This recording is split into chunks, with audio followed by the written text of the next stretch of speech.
उबैद कुरैशी। आप देख रहे हैं खबरनामा टीवी। दोस्तों और दोस्ती पर जान निछावर करने वाले चौधरी बाबर अपने दोस्तों के साथ गुजारे लम्हात को यादगार बनाने की ताक में रहते हैं। गुजरे जो अपने यारों की सोहबत में 4 दिन, ऐसा लगा बसर हुए जन्नत में 4 दिन। इस्लामाबाद से दूर वीराने में दोस्तों यारों की अपनी मिसाल आप दावत का एहतमाम किया। आपस में दोस्ती का दम भरने वाले दोस्तों ने चौधरी बाबर की तरफ से मोहब्बत भरे इशाइया में शिरकत की। खलूस भरी महफिल में शरीक हर दोस्त का दिल पुकार उठा। बड़ा सुहाना सफ़र दोस्ती का, रहे साथ ये उम्र भर दोस्ती का।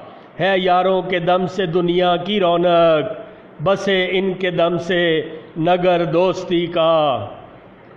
खाना पीना तो एक बहाना, मकसद दोस्तों में आपस की मोहब्बत को बढ़ाना होता है।